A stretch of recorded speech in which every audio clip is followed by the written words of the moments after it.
A gente vai fazer aqui a leitura de uma peça que foi escrita por um juiz. Mas antes que você fique de olhinho virado, a gente vai ler só um trecho dela. E é preciso dizer que eu não sou da área do direito. Meu interesse aqui é olhar para os aspectos linguísticos dessa peça. Seja pelas escolhas lexicais ou então por o uso de uma ou outra estrutura. Tá bom?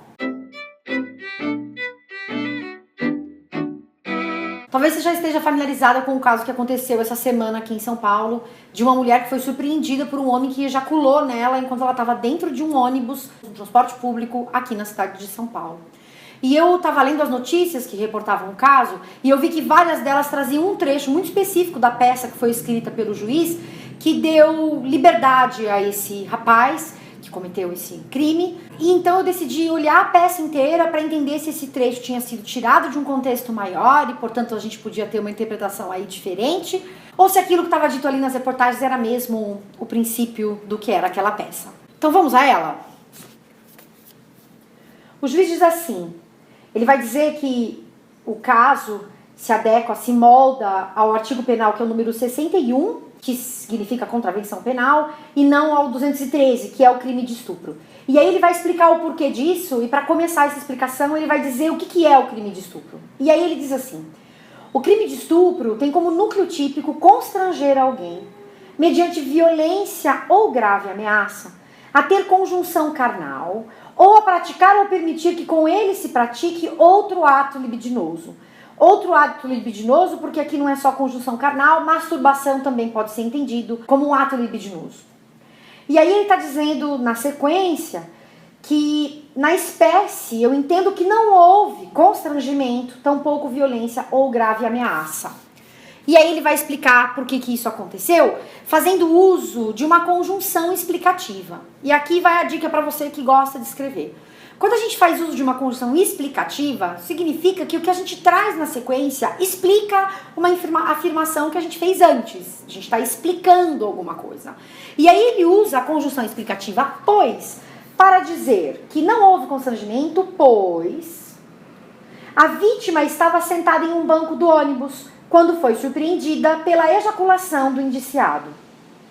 E aí na sequência ele vai dizer que o ato é sim bastante grave e tal, foi feito no ônibus cheio, em cima de uma passageira e tal, que ela ficou nervosa e traumatizada, mas que pelo exame da folha de antecedência verifica-se inclusive que ele tem um histórico, portanto ele necessita de tratamento psiquiátrico e psicológico, mas que é apenas contravenção penal, artigo 61 e não 213. E aqui vale dizer que meu objetivo não é discutir a pena que esse sujeito deveria ter, mas olhar justamente o entendimento que se faz sobre algumas palavras que estão aqui. O juiz vai dizer que não é um caso de estupro porque não se trata de uma violência ou uma grave ameaça, né? E aí vamos ver qual é o significado de violência de acordo com o Google, que tem o seu dicionário lá. De acordo com o Google, violência é a ação ou o efeito de empregar a força física ou a intimidação moral contra alguém. E aí a gente pode olhar também o significado da palavra constrangimento, que é violência física ou moral exercida contra alguém. Porque quando eu comecei a ler e eu vi dizendo que não houve violência, eu fiquei pensando, será que violência é entendido só como força física, como algo que é físico? E aí, pesquisando um pouco mais, eu vi que a Organização Mundial de Saúde vai falar sobre violência também, que é esse ato que pode resultar em problemas, em traumas, inclusive psicológicos, ferimentos, feridas, mas também traumas psicológicos. E por que eu estou chamando atenção para tudo isso? Porque esse caso, além de ter ficado muito conhecido, mostra a fragilidade do nosso sistema para proteger mulheres. Esse sujeito ele já tinha cometido outros casos semelhantes a esse, vários outros casos semelhantes a esse. Em todos os casos, ele continuava aí fora da prisão. Eu não sei se ele já foi punido antes, mas ele está aí nas ruas. Não é que eu acredite que a prisão seja o melhor caminho. Como eu disse, eu não estou aqui para discutir as penas. Mas para a gente entender a fragilidade desse sistema, em que você tem um indivíduo que é o juiz, quem define qual é a ação que vai ser tomada a seguir, a partir desse ato que foi denunciado por essa mulher, e por várias pessoas que acompanharam o caso e estiveram lá como testemunhas, e a sequência é o entendimento de que não houve violência. Veja, se essa mulher não sofreu uma violência, eu queria entender o que é violência.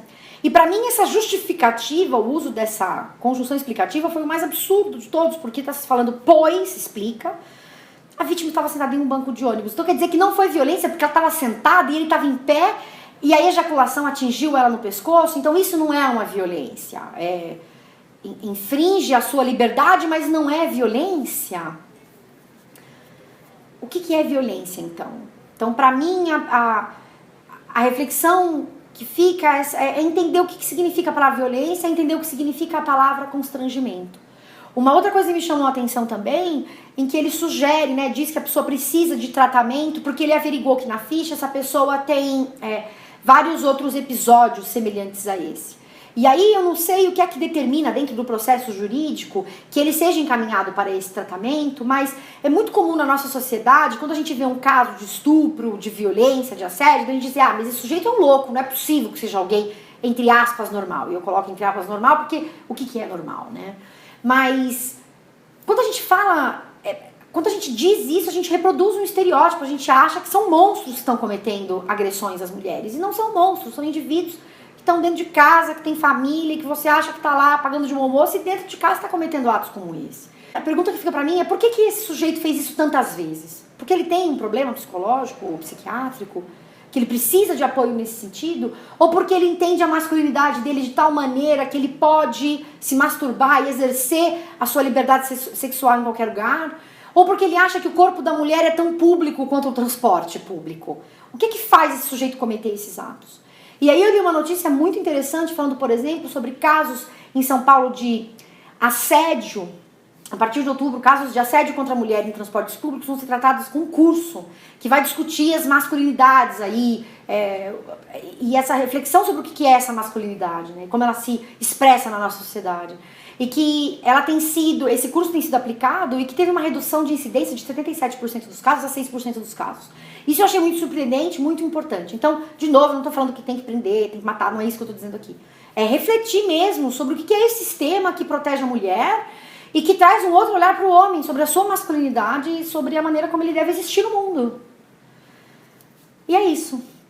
Que, de novo, é linguagem, né? De novo, essa sentença é linguagem pura. É a interpretação dessas palavras. Violência, grave ameaça, constrangimento.